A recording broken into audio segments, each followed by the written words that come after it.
ভূমিকা একটি হাদিস আমরা জানি, সহিহ বুখারীর বর্ণনা 1044 নম্বর হাদিস। এই হাদিসে রাসূল সাল্লাল্লাহু আলাইহি সাল্লাম বলেন, লাউ তা'লামুনা মা আ'লামু লাদাহকতুম কালিলান ওয়া লাবাকাইতুম কাসীরা। আমি যা জানি তোমরা যদি তা জানতে, তাহলে তোমরা কম হাসতে বেশি কান্না করতে। রাসূলুল্লাহ সাল্লাল্লাহু আলাইহি সাল্লামের কান্নাকে আমরা 5 ভাগে ভাগ করতে পারি। 1 নম্বর বুকাউর রাহমা, দয়ার কান্না। 2 নম্বর নফল নামাজে নবীজির কান্না। 3 নম্বর অন্যের কোরআন তেলাওয়াত শুনে নবীজির কান্না। 4 নম্বর উম্মতের জন্য নবীর কান্না। 5 নম্বর কবরের সামনে নবীজির কান্না। এই 5টি আলোচনা হবে, আলোচনা শেষ হয়ে যাবে ইনশাআল্লাহ। আমরা ধৈর্য সহকারে কথাগুলা শুনবো, শিখার চেষ্টা করবো। আল্লাহ তৌফিক দান করুন। 1 নম্বর আলোচনা হলো বুকাউর রাহমা, দয়ার কান্না। নবীজি সাল্লাল্লাহু আলাইহি সাল্লামের দয়ার কান্না, এখানে 4টি দৃষ্টান্ত পেশ করি। 1 নম্বর দৃষ্টান্ত সহিহ বুখারীর বর্ণনা 1284 নম্বর হাদিস।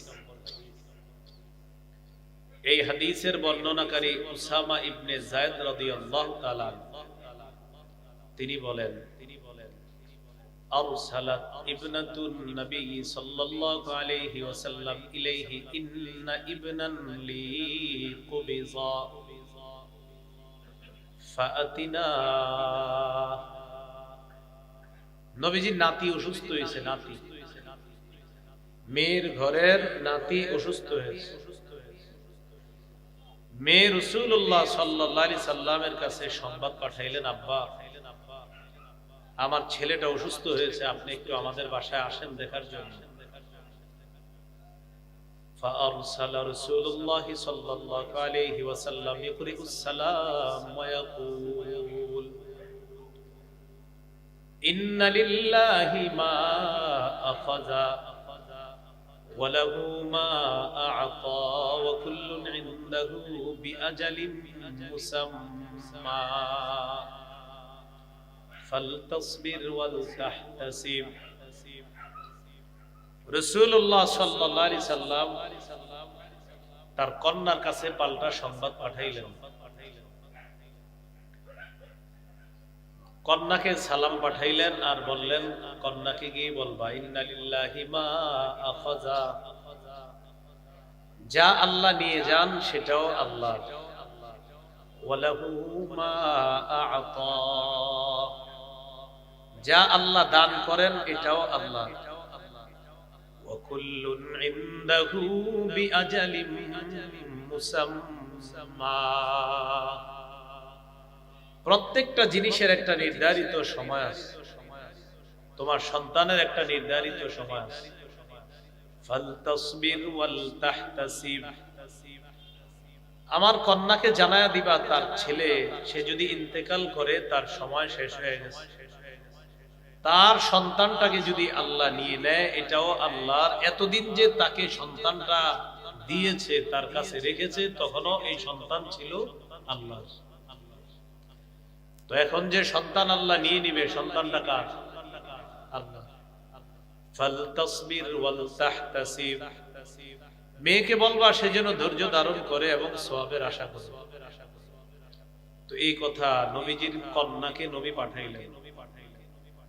নবীজির কন্যা আবার পাল্টা নবীজির কাছে সংবাদ পাঠাইলেন। ফাআরসালাত ইলাইহি তুকসিমু আলাইহি লা ইয়াতিয়ান্নাহা, নবীজির কাছে সংবাদ পাঠাইলেন, আব্বা কসম লাগে আপনি আসেন, আব্বা কসম লাগে আপনি একটু আসেন, আমাদের বাসায় দেখতে আসেন।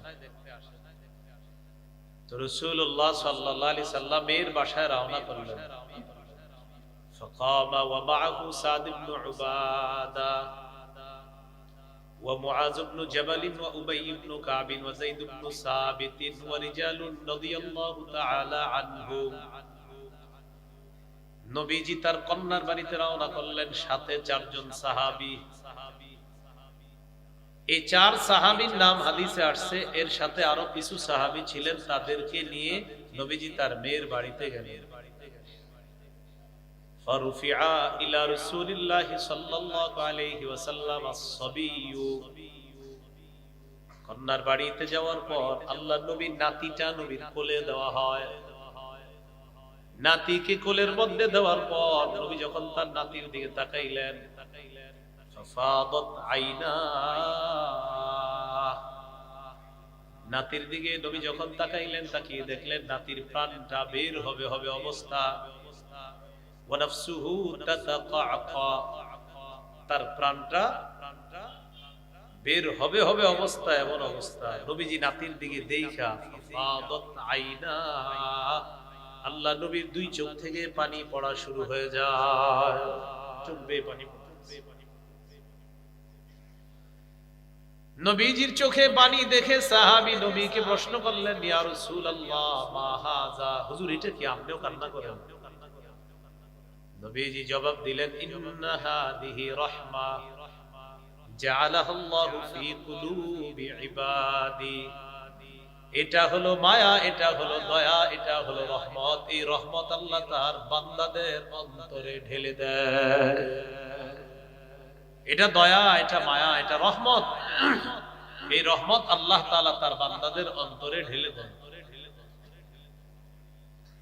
তো এই কথা রাসূল সাল্লাল্লাহু আলাইহি সাল্লাম বললেন।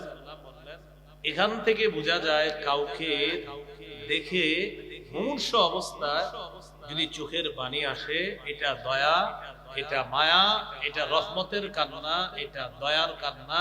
আর এই রহমত দয়া আল্লাহ তার বান্দার কলবের মধ্যে ঢেলে দেন। 2 নম্বর দৃষ্টান্ত, সহিহ বুখারীর বর্ণনা 1303 নম্বর হাদিস। রাসূলুল্লাহ সাল্লাল্লাহু আলাইহি সাল্লামের একজন সন্তান, তার নাম হলো ইব্রাহিম। আনাস ইবনে মালিক রাদিয়াল্লাহু তাআলা আনহুর বর্ণনা, তিনি বলেন, দখলনা মা রাসূলিল্লাহি সাল্লাল্লাহু আলাইহি ওয়াসাল্লাম আলা আবি সাইফ আল খাইর। একজন কর্মকার ছিল, তার নাম ছিল আবু সাইফ। নবীর সাথে এই কর্মকার আবু সাইফের বাড়িতে গেলাম। ওয়া কানা যারান লিইব্রাহিম রাদিয়াল্লাহু তাআলা আন, আবু সাইফ সম্পর্কে ছিল নবীর সন্তান ইব্রাহিমের দুধ পিতা। আবু সাইফ সম্পর্কে ছিল ইব্রাহিমের দুধ পিতা। তো ইব্রাহিম অসুস্থ হয়েছে, নবীর সাহাবী বলেন, আমরা নবীর সাথে দেখতে গেলাম নবীর সন্তান ইব্রাহিম। কর্মকারের বাড়িতে গেলাম। ফাআখাযা রাসূলুল্লাহ সাল্লাল্লাহু আলাইহি ওয়াসাল্লাম ইব্রাহিমা ফাকাব্বালাহু ওয়া শাম্মা, নবীজি তার সন্তান ইব্রাহিমকে কোলের মধ্যে নিলেন আর চুমা দিলেন, নাকে মুখে লাগাইলেন। সন্তানকে আল্লাহ নবী মায়া করলেন। ওই দিনের মতো আমরা চলে আসলাম। সুম্মা দাখালনা আলাইহি বাদা যালিকা, এরপর আবার ওই কর্মকার আবু সাইফের বাড়িতে গেলাম। ওয়া ইব্রাহিম ইয়াজুদু বিনাফসিহি, ইব্রাহিম তখন মুমূর্ষ অবস্থা, তার প্রাণটা বের হবে হবে। এই অবস্থা যখন চলতেছে, ফাজালাত আইনা রাসূলিল্লাহি সাল্লাল্লাহু আলাইহি ওয়াসাল্লাম তাযরিফান, আল্লাহ নবীর চোখ বেয়ে পানি পড়া শুরু হয়ে যায়। ইব্রাহিম ছেলে মারা যাবে, নবীর চোখ থেকে পানি পড়তেছে। فقال له عبد الرحمن بن عوف أنت يا رسول الله يا رسول الله, আপনিও কি কান্না করেন? আল্লাহ নবী জবাব দিলেন, এই যে আমার চোখে যে কান্না দেখতেছো, এটা হলো রহমত, এটা হলো দয়া, এটা হলো মায়া। নবীজি এবার বললেন, ইন্নাল আইনা তাদমা ওয়াল কলবা ইয়াহজান, চোখ থেকে পানি বের হয়, অন্তর ব্যথিত হয়। ওয়া ইন্না বিফিরাকিকা ইয়া ইব্রাহিম লামাহজুনুন, ইব্রাহিম তোমার বিয়োগ ব্যথায় আমরা শোকাহত, শোক সন্তপ্ত, তোমার বিয়োগ ব্যথায়। তুমি যে দুনিয়া থেকে বিদায় নিলে ইব্রাহিম, তোমার এই বিয়োগ ব্যথায় আমরা শোক সন্তপ্ত। হাদিস থেকে কয়েকটা বিষয় বোঝা যায়। এক নাম্বার, কারো মৃত্যুতে চোখে পানি আসা, এটা হলো মায়া। ওয়াল কলবা ইয়াহজান, অন্তর ব্যতীত হওয়া, এটা হলো মায়া। আর কারো মৃত্যুতে শোকাহত হওয়া, এটাও ঠিক আছে। এবার আল্লাহ নবী বললেন, শোনো তোমরা, মানুষ যখন মারা যায়, মারা যাওয়ার পর ওই ব্যক্তির মৃত্যুতে চোখ দিয়ে যদি পানি আসে, এটা হলো মায়া, এটা হলো দয়া। অন্তর ব্যতীত হওয়া, এটা হলো মায়া, এটা হলো দয়া। শোকাহত হওয়া, এটা হলো মায়া, এটা হলো দয়া। এতটুকু ঠিক আছে। নিষেধ কোনটা? নবীজি বলেন, মুখ দিয়ে উল্টা পাল্টা কথা বলা কারো মৃত্যুতে নিষেধ। তাহলে কি শিখলাম? কেউ মৃত্যুবরণ করলে চোখে পানি আসবে, কেউ মৃত্যুবরণ করলে অন্তর ব্যতীত হবে, কেউ মৃত্যুবরণ করলে শোকাহত হওয়া যাবে, তবে কেউ মৃত্যুবরণ করলে মুখ দিয়ে উল্টা পাল্টা কথা বলা যাবে না। তাহলে এই বিষয়গুলো খেয়াল রাখা। আমরা কেউ মারা গেলে মুখ দিয়ে উল্টা পাল্টা কথা বলি, এই কথাগুলো আমরা বলবো না। আল্লাহ হেফাজত করেন। সহিহ বুখারীর 1304 নম্বর হাদিস। রাসূলুল্লাহ সাল্লাল্লাহু আলাইহি সাল্লামের সাহাবী সাদ ইবনে উবাদা রাদিয়াল্লাহু তাআলা অসুস্থ হলেন। এই অসুস্থ সাহাবীকে দেখার জন্য নবীজি রাসূলুল্লাহ সাল্লাল্লাহু আলাইহি সাল্লামের সাহাবী সাদ ইবনে উবাদা তিনি অসুস্থ হলেন। বুঝতেছেন তো সবাই? ফাটানোতে বোঝা যায় না, এজন্য বললাম আর কি। মাইক যখন ফাটে না, মনে হয় যে ফাটাইতেছে হুজুরে, তো ফাটাইতেছে, তো সব ফাটাই দিতেছে, ফাটাইলে আর বুঝবেন না। তো এইজন্য আমি কিন্তু ফাটানোতে নাই, হ্যাঁ, এজন্য ফাটাফাটি করে না। সাদ ইবনে উবাদা রাদিয়াল্লাহু তাআলা অসুস্থ হয়েছে। এই নবীর সাহাবীকে দেখতে গেলেন রাসূল সাল্লাল্লাহু আলাইহি সাল্লাম, সাথে কয়েকজন সাহাবীকে নিয়ে গেলেন। সাদ ইবনে উবাদার বাড়িতে ঢুকছে, ঢুকার পর রাসূল সাল্লাল্লাহু আলাইহি সাল্লাম দেখে সবাই তাকে ঘিরে আছে। তো যখন দেখলেন সবাই তাকে ঘিরে আছে, ওয়াজাদাহু ফি গাশিয়াতি আহলিহি, নবীজি দেখলেন পরিবারের লোকেরা সাদ ইবনে উবাদাকে ঘিরে রাখছে। فقال رسول الله صلى الله عليه وسلم انه قد قضى, নবীজি বললেন সাদ ইবনে উবাদা কি ইন্তেকাল করছে? সাদ ইবনে উবাদার প্রাণটা আছে নাকি গেছে? পরিবারের সদস্যরা জবাব দিলেন, লা ইয়া রাসূলুল্লাহ, এখনো মৃত্যুবরণ করে নাই। এই কথা শোনার পর ফাবাকা রাসূলুল্লাহ সাল্লাল্লাহু আলাইহি ওয়াসাল্লাম, আল্লাহ নবীর চোখ বেয়ে পানি পড়া শুরু হয়ে যায়। ফালাম্মা রাআল কওমু বুকা আন-নবী সাল্লাল্লাহু আলাইহি ওয়াসাল্লাম বাকাও, আশেপাশের লোকগুলা যখন দেখলো আল্লাহ নবীর চোখের পানি, নবী কাঁদতেছে, সবাই কান্না করা শুরু করছে। নবীজি কাঁদছে, আশেপাশেরা যারা দেখছে তারাও কান্না করা শুরু করছে। তো কান্না দেখা এবার আল্লাহ নবী বললেন, আলা তাসমাউনা ইন্নাল্লাহা লা ইউআযিবু, শোনো তোমরা, আল্লাহ তাআলা আযাব দেন না মৃত ব্যক্তিকে। কি কারণে আযাব দেয় না দেখেন, খুব ভালো করে শুনেন। বিদামইল আইনি, চোখের পানির কারণে মৃত ব্যক্তিকে আল্লাহ আযাব দেয় না। ওয়ালা বিহুজনিল কলবি, অন্তর ব্যতীত হওয়ার কারণে মৃত ব্যক্তিকে আল্লাহ আযাব দেয় না। আবার বলছি, চোখের পানির কারণে মৃত ব্যক্তিকে আল্লাহ আযাব দেয় না, অন্তর ব্যতীত হওয়ার কারণে মৃত ব্যক্তিকে আযাব দেয় না। এবার কি বলে দেখেন, ওয়ালাকিন ইউআযিবু বিহাযা, এটার কারণে মৃত ব্যক্তিকে আল্লাহ আযাব দেয়। কি বললেন? চোখের পানির কারণে আযাব দেয় না, অন্তর ব্যতীত হওয়ার কারণে আযাব দেয় না, এটার কারণে আযাব দেয়, মুখের কারণে আযাব দেয়। জিহ্বা দিয়ে উল্টা পাল্টা কথা বলে, আল্লাহ তুমি কি আমার ঘর ছাড়া আর কারো ঘর দেখলা না, এই যে তুই উল্টা পাল্টা কথা বলে, তখন মৃত ব্যক্তিকে এই কথার কারণে আযাব দেওয়া হয়। আর কিছু মহিলা আছে একসাথে বৈশা, তারা আজীব এক স্টাইলের কবিতা পড়ে আর কান্নাকাটি করে, এগুলা কইরা এই করে, তো এটার কারণে মৃত ব্যক্তির কি হয়? আযাব হয়। তাহলে ভাই বিষয়টা বুঝেন, চোখে পানি আসা এটা মায়া, অন্তর ব্যতীত হবে এটা মায়া। নবী বলেন মুখে যেন উল্টা পাল্টা কথা বের না। হাদিসের শেষে নবী বলেন, ইন্নাল মাইয়িতা ইউআযাবু বিবুকাই আহলিহি আলাইহি, মৃত ব্যক্তির বিলাপ করার কারণে তাকে আযাব দেওয়া হয়, মৃত ব্যক্তিকে আযাব দেওয়া হয়। মৃত ব্যক্তির পরিবাররা বিলাপ করে কান্না করার কারণে মৃত ব্যক্তিকে আযাব দেওয়া হয়। ইন্নাল মাইয়িতা মৃত ব্যক্তিকে ইউআযাবু আযাব দেওয়া হয় বিবুকাই আহলিহি আলাই পরিবারের সদস্যরা মৃত ব্যক্তির জন্য যদি বিলাপ করে কান্না করে তাহলে আযাব দেওয়া হয়।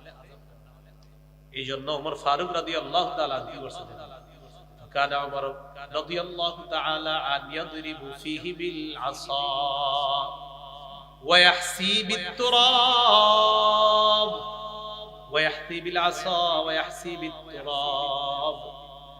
ওমর ফারুক রাদিয়াল্লাহু তাআলা আনহু যদি দেখতেন কোন ব্যক্তি মৃত্যুবরণ করার পর তার পরিবারের কোন সদস্য বিলাপ করে কান্নাকাটি করে, ইয়াদরিবু ফিহি বিল আসা তাকে লাঠি দিয়ে প্রহার করতেন, এই থামো, প্রহার করতেন। ওয়াহসি বিত তুরাব মাটি মারতেন, মুখের ভিতরে মাটি ঢুকায়া বসায়া রাখতেন, অথবা পাথর মারতেন মুখের ভিতরে বালু দিয়া। হযরত ওমর ফারুক বলতেন, হ্যাঁ চোখে পানি আসুক, অন্তর ব্যতীত হোক, এটা যাতে নড়াচড়া না করে বালু দিয়া বসায়া রাখতেন। তাহলে চোখ দিয়ে পানি আসতে পারে, অন্তর ব্যতীত হতে পারে, জবান দিয়ে উল্টা পাল্টা কথা যেন বের না হয়, ওমর ফারুক মুখে বালু দিয়ে থামায় রাখতেন। কান্না করো, ঠিক আছে, মুখ দিয়ে উল্টা পাল্টা কথা বলতে। আল্লাহ আমাদের সকলকে যে বিলাপ জাতীয় কুসংস্কার থেকে হেফাজত করুন। 4 নাম্বার দৃষ্টান্ত সহিহ বুখারীর বর্ণনা 2798 নম্বর হাদিস। এই হাদিসের মধ্যে আছে মুতার যুদ্ধে রাসূল সাল্লাল্লাহু আলাইহি সাল্লাম 3 জন সেনাপতির ব্যাপারে বললেন। প্রথমে যায়েদ ইবনে হারেসা নেতৃত্ব দিবে, সে শহীদ হয়ে গেলে নেতৃত্ব দিবে জাফর, জাফর শহীদ হয়ে গেলে নেতৃত্ব দিবে আব্দুল্লাহ ইবনে রাওয়াহা, আব্দুল্লাহ ইবনে রাওয়াহা সেও যদি শহীদ হয়ে যায়, মুসলমানদের মধ্যে যে কোনো একজন পতাকা নিবে, সে পতাকা নেওয়ার পর মুসলমানরা লড়াই করবে। বাকি 3 জনের ব্যাপারে নবী বললেন সে শহীদ হয়ে গেলে সে নেতৃত্ব দিবে। জিহাদের ময়দানে সাহাবীরা চলে গেল, রাসূলুল্লাহ সাল্লাল্লাহু আলাইহি সাল্লাম মসজিদে নববীর মিম্বরে দাঁড়াইলেন। দাঁড়ানোর পর মুতার যুদ্ধের বিবরণ দিতে লাগলেন। মুতার যুদ্ধের বিবরণের মধ্যে রাসূল সাল্লাল্লাহু আলাইহি সাল্লাম বলতে লাগলেন, জিবরিল আমিন আল্লাহ রাসূল সাল্লাল্লাহু আলাইহি সাল্লামের কাছে এসে সব বর্ণনা দিয়ে দিচ্ছে, হুজুর যায়েদ শহীদ হয়ে গেছে, হুজুর জাফর শহীদ হয়ে গেছে, হুজুর আব্দুল্লাহ ইবনে রাওয়াহা শহীদ। এই বর্ণনাগুলা আল্লাহ রাসূল সাল্লাল্লাহু আলাইহি সাল্লাম মুতার প্রান্তরের বর্ণনা মসজিদে নববীতে শোনাইতেছে। কিভাবে শোনাচ্ছে দেখেন, আখাযার রায়াতা যাইদুন ফাউসিবা, নবীজি বলেন যায়েদ ইবনে হারেসা পতাকা নিয়েছে, ফাউসিবা তাকে শহীদ করে দেওয়া হয়েছে। সুম্মা আখাযাহা জাফর, এরপর জাফর পতাকা নিয়েছে, ফাউসিবা জাফরকেও শহীদ করে দেওয়া হয়েছে। সুম্মা আখাযাহা আব্দুল্লাহ ইবনে রাওয়াহা ফাউসিবা, এরপর আমার সাহাবী আব্দুল্লাহ ইবনে রাওয়াহা পতাকা নিয়ে নেতৃত্ব দিয়েছে, ফাউসিবা তাকেও শহীদ করে দেওয়া হয়েছে। সুম্মা আখাযাহা খালিদ ইবনুল ওয়ালিদ আন গায়রি ইমরা, এরপর মুসলমানদের মধ্যে খালিদ ইবনুল ওয়ালিদ পতাকা নিয়েছে, ফাফুতিহা লাহু, আল্লাহ তাআলা তার নেতৃত্বে মুসলমানদেরকে বিজয় দান করে দেয়। খালিদ ইবনুল ওয়ালিদ পতাকা নেওয়ার পর আল্লাহ মুসলমানদেরকে বিজয় দান করেছে। এবার রাসূল সাল্লাল্লাহু আলাইহি সাল্লাম ওই যে মুতার প্রান্তরের বর্ণনাগুলা দিলেন, দেওয়ার পর নবীজি চোখের দিকে তাকায় সাহাবায়ে কেরাম, রাফাত আইনা, আল্লাহ নবীর চোখ বেয়ে পানি পড়া শুরু হয়। নবীজি মুতার প্রান্তরের শহীদদের ব্যাপারে বলতে লাগলেন, মায়াসুরুহুম আন্নাহুম ইনদানা, শহীদরা আমাদের কাছে থাকুক এটা তাদেরকে আনন্দ দেয় না। শহীদরা যেখানে যে নিয়ামতের মধ্যে আছে ওই নিয়ামত পেয়ে তারা উল্লাসিত, আমাদের কাছে থাকা এটা তাদের জন্য আনন্দদায়ক না। আল্লাহর কাছে যে পুরস্কার পেয়েছে এটা নিয়ে তারা উল্লাসিত। এই কথা বলার পর 3 জন সাহাবী তাদের বিয়োগ ব্যথায় আল্লাহর নবীর চোখ দিয়ে পানি পড়া শুরু হয়ে যায়। এই যে পানিটা পড়ছে এটা দয়ার কান্না, এটা মায়ার কান্না। বুঝে আসছেন সবাই? তাহলে এই চোখের পানি আসাটা এটা মায়ার কান্না, এটা দয়ার কান্না।